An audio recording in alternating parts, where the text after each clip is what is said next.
In the 1970s, a group of scientists, in response to the growing popularity of heroin, conducted an experiment. And in this experiment, what they did is they took a rat and they put it in a cage and they gave it access to two bottles, one filled with water and the other filled with water laced with heroin. And every single rat in the experiment became completely obsessed with the heroin-laced water to the point where they would die from overdose or malnutrition. And these findings contributed to the paranoia around drugs and would help justify the war on them.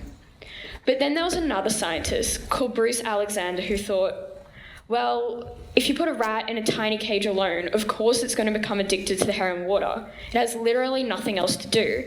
So he created Rat Park, which is basically like heaven for rats. It was this massive cage with lots of space, lots of toys, lots of other rats, but still the two bottles of water. And in Rat Park, not a single rat became addicted to the heroin-laced water. In fact, they barely drank from it. And what this highlights isn't that anyone with a good life won't become addicted to drugs, because humans are a bit more complicated than rats. But what it highlights is the importance of environment when we talk about addiction.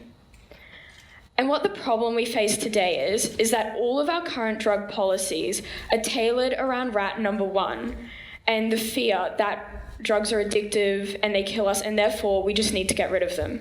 And it was the same philosophy that encouraged Ronald Reagan to declare drugs as public enemy number one in the 1980s and launch a massive war on drugs in America with similar policies carried out around the world. And what this involved was pouring billions of dollars into the police force with the aim of drastically reducing the supply of drugs and therefore the use. But this has caused significantly more problems than it has solved. Not only has it cost billions of dollars, it has led to overcrowded prisons, damaged race relations, and has actually led to more criminal violence than it has prevented. And despite all this cost and all this harm, it hasn't even achieved its primary aim of drastically reducing the supply and therefore the use of drugs. And it has failed to do this for a few reasons. So firstly, it is incredibly difficult, if not impossible, to drastically reduce the supply of any drug to this extent.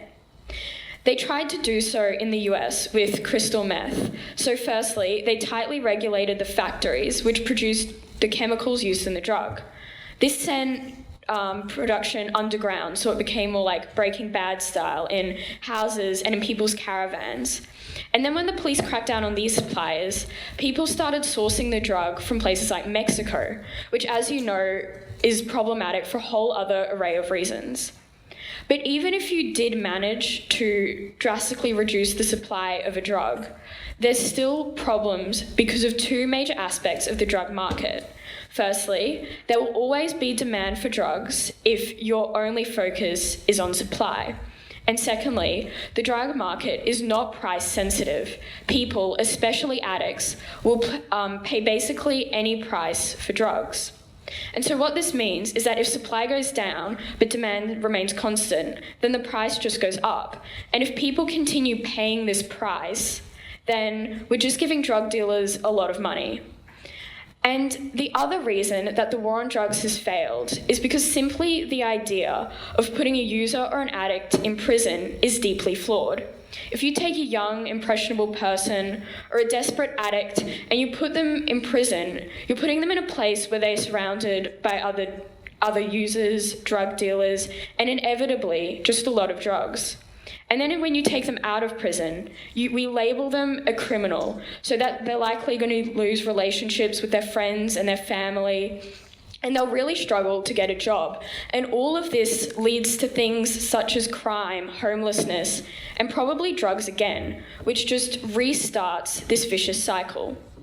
At current, all that we're doing is we're taking users out of prison and putting them in an environment where they're treated like the criminal that we choose to label them. If you think back to the rat analogy, we're not doing anything to free them from that isolated cage. We're not preventing or removing the root of basically the entire drug problem, which is their addiction.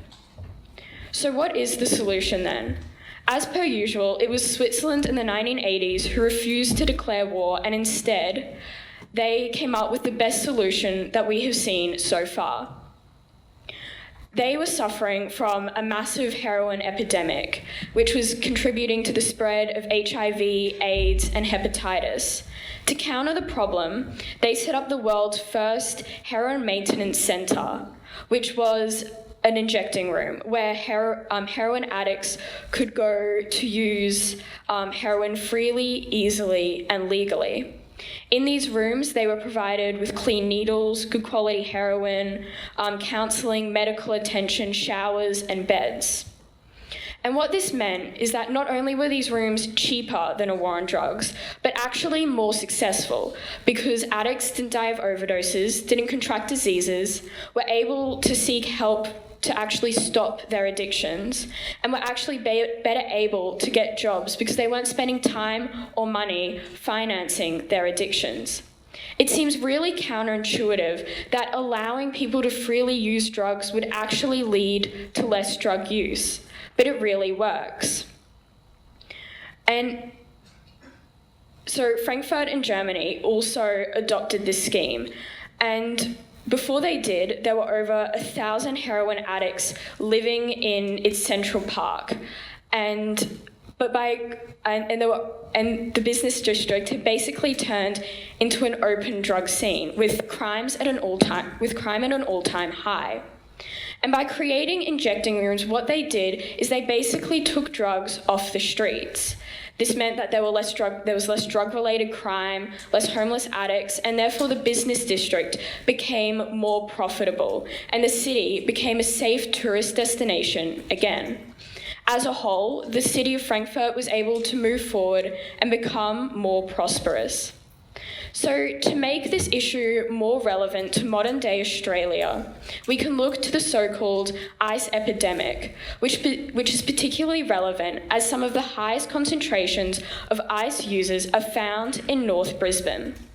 It's also very relevant to the theme of moving forward, as ice is a drug which not only terribly affects its user, but the wider community, because the entire market is controlled by organised crime to an even greater extent than most other drugs. But what really stands out about this issue is the government's complete inability to tackle it. Because despite the establishment of the National ICE Task Force and despite the record number of police drug busts, there is no evidence to say that the demand, the supply, or the harm of the drug is decreasing. In fact, the availability of the drug is actually increasing. The market is controlled by organised crime, and these people are targeting individuals and communities who are in some way isolated. If Australia truly wants to combat this issue, we need to drastically modernise our approach and abandon the futile war on drugs, which we are currently waging. We actually created injection rooms in Sydney, and they were incredibly successful, and yet this project has not been expanded because it challenges our fears and our misconceptions too radically. If we really want to solve this issue, we need to adopt harms reduction approaches, because to punish addicts is to simply isolate them further and push them towards the very drugs that we condemn them for using.